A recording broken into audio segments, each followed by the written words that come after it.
오늘 말씀은 신명기 4장 32절로 43절의 말씀입니다. 함께 읽습니다. 내가 있기 전 하나님이 사람을 세상에 창조하신 날부터 지금까지 지나간 날을 상고하여 보라. 하늘 이 끝에서 저 끝까지 이런 큰 일이 있었느냐? 이런 일을 들은 적이 있었느냐? 어떤 국민이 불 가운데서 말씀하시는 하나님의 음성을 너처럼 듣고 생존하였느냐? 어떤 신이 와서 시험과 이적과 기사와 전쟁과 강한 손과 편팔과 크게 두려운 일로 한 민족을 다른 민족에서 인도하여 낸 일이 있느냐? 이는 다 너희의 하나님 여호와께서 애굽에서 너희를 위하여 너희의 목전에서 행하신 일이라. 이것을 네게 나타내심은 여호와는 하나님이시요 그 외에는 다른 신이 없음을 네게 알게 하려 하심이니라. 여호와께서 너를 교훈하시려고 하늘에서부터 그의 음성을 내게 듣게 하시며 땅에서는 그의 큰 불을 내게 보이시고 내가 불 가운데서 나오는 그의 말씀을 듣게 하셨느니라. 여호와께서 네 조상들을 사랑하신 고로 그 후손인 너를 택하시고 큰 권능으로 친히 인도하여 애굽에서 나오게 하시며 너보다 강대한 여러 민족을 내 앞에서 쫓아내고 너를 그들의 땅으로 인도하여 들여서 그것을 네게 기업으로 주려 하심이 오늘과 같으니라. 그런즉 너는 오늘 위로 하늘에나 아래로 땅에 오직 여호와는 하나님이시요 다른 신이 없는 줄을 알아 명심하고 오늘 내가 네게 명령하는 여호와의 규례와 명령을 지키라. 너와 네 후손이 복을 받아 내 하나님 여호와께서 내게 주시는 땅에서 한없이 오래 살리라. 그때에 모세가 요단 이쪽 해돋는 쪽에서 새 성읍을 구별하였으니 이는 과거에 원한이 없이 부지 중에 살인한 자가 그곳으로 도피하게 하기 위함이며 그중 한 성읍으로 도피한 자가 그의 생명을 보존하게 하기 위함이라.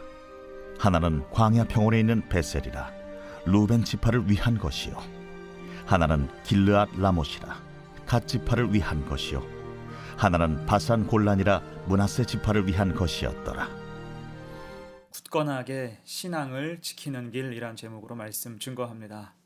어제 우리는 우상 숭배를 금하신 하나님의 뜻을 봤습니다. 욕심이 문제였지요. 사람의 욕심과 탐욕이 투영되어서 만들어진 존재가 우상이에요. 그럼 어떻게 하면 이런 유혹을 이기고 신앙을 지킬 수가 있을까? 여러분, 신앙도 욕망의 문제입니다. 세상을 욕심내는 게 아니라 하나님을 욕심내야 하는 거예요. 하나님을 욕망하는 것, 하나님이 정하신 삶을 신실하게 지키고자 하는 욕망이 신앙입니다. 거룩한 욕심이 있어야 돼요. 그 자리를 빼앗는 것이 우상이고 악한 마귀가 주는 시험과 유혹이 그런 거예요. 이것을 이겨내야 하는 것입니다. 그런 의미에서 우리가 신앙을 지키는 길이 무엇일까? 그 답을 세 가지로 생각을 해봅니다. 첫 번째, 계시하시는 하나님을 기억해야 돼요. 하나님은 많은 방법으로 자신을 계시하시죠. 우선 창조입니다. 32절 볼까요? 내가 있기 전 하나님이 사람을 세상에 창조하신 날부터 지금까지 지나간 날을 상고하여 보라. 하늘 이 끝에서 저 끝까지 이런 큰 일이 있었느냐? 이런 일을 들은 적이 있었느냐? 어떻습니까? 하나님이 세상을 창조하신 일은 전무후무하고 세상에서는 결코 있을 수 없는 일이죠. 오직 하나님만이 하신 일입니다. 그래서 32절 하반절에서 말씀하죠. 창조하신 날부터 지금까지 지나간 날을 상고하여 보라. 그 창조를 생각해 보면 감사이고 돌아보면 감격이라는 거예요. 어느 것 하나 하나님의 손길이 안 미친 것이 전혀 없다는 것입니다. 또한 하나님의 계시는 긍휼이죠. 33절 보세요. 어떤 국민이 불 가운데에서 말씀하시는 하나님의 음성을 너처럼 듣고 생존하였느냐. 당시 이스라엘 백성들은 하나님의 음성을 들으면 죽게 된다라고 생각을 했고 두려워했습니다. 따라서 이스라엘 백성들이 하나님을 대면하고도 살아남았다는 것 자체가 곧 은혜인 거예요. 지금도 그렇습니다. 오늘날도 우리가 때로는 하나님 앞에서 죄를 짓고 살아가죠. 하지만 죄를 지었음에도 하나님은 곧바로 벌하지 않으시고 긍휼히 여기셔서 돌이킬 기회를 충분히 주시고 용서해 주십니다. 기다려 주시는 거예요. 왜요? 하나님은 사랑이시라. 긍휼과 사랑으로 그 자신을 계시하시기 때문이에요. 그리고 하나님의 계시는 역사지요. 34절 볼까요? 어떤 신이 와서 시험과 이적과 기사와 전쟁과 강한 손과 편팔과 크게 두려운 일로 한 민족을 다른 민족에게서 인도하여 낸 일이 있느냐? 이는 다 너희의 하나님 여호와께서 애굽에서 너희를 위하여 너희의 목전에서 행하신 일이라. 아멘. 출애굽을 말씀하고 있죠. 이스라엘 민족에게 있어서 출애굽 사건은 역사의 시작이자 가장 중요한 사건이에요. 어떻게 노예로 살던 그 많은 사람이 피해도 없이 어떤 피 흘림도 없이 지배했던 나라에서 빠져나올 수 있었을까? 하나님이 아니면 가능치 않았던 일이죠. 이게 하나님의 구원, 하나님의 역사라는 것입니다. 그러니 35절에서 고백하죠. 이것을 내게 나타나심은 여호와는 하나님이시요 그 외에는 다른 신이 없음을 내게 알게 하려 하심이니라. 아멘. 이렇게 하신 분은 아무도 없다는 거예요. 그래서 우리가 누리는 모든 은혜를 추적하고 축복의 출처를 확인해 보면 늘 그 자리에는 하나님이 계시고 정답은 하나님밖에 없다는 것입니다. 그 하나님을 붙잡고 살아갈 때 우상 숭배는 할 수 없다는 거예요. 그런 근성은 사라진다는 것입니다. 여러분 이 은혜를 그래서 꼭 기억하세요. 주신 말씀을 꼭 붙들어야 됩니다. 그래서 굳굳하게 신앙을 잘 지켜서 살아가는 성도가 되시기를 간절히 축원합니다. 아멘. 두 번째예요. 신앙을 지키는 길 두 번째, 하나님의 사랑을 깨달아야 됩니다. 하나님이 우리를 얼마나 사랑하시는지를 알게 될 때 우린 다른 그 무엇보다 하나님을 더 사랑할 수 있게 됩니다. 38절이에요.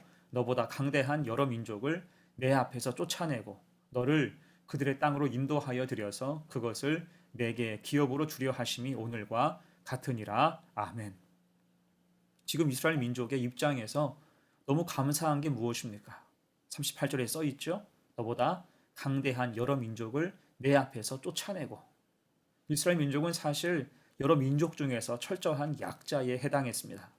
애굽 종살이에서 나오지 못할 족속이었고 나왔다 할지라도 가나안 여러 민족의 밥이 될 수밖에 없는 처지였어요. 하지만 하나님은 그들을 사랑하셔서 출애굽을 시켜주셨고 또 여러 민족들을 그 앞에서 쫓아보내 주셨습니다. 그게 사랑이죠. 그 사랑을 깊이 깨달아야 한다는 것입니다. 또한 39절, 40절 말씀 봅니다. 그런즉 너는 오늘 위로 하늘에나 아래로 땅에 오직 여호와는 하나님이시요 다른 신이 없는 줄을 알아 명심하고 오늘 내가 내게 명령하는 여호와의 규례와 명령을 지키라. 너와 내 후손이 복을 받아 내 하나님 여호와께서 내게 주시는 땅에서 한없이 오래 살리라. 아멘. 이것이 선순환을 뜻하는 거예요.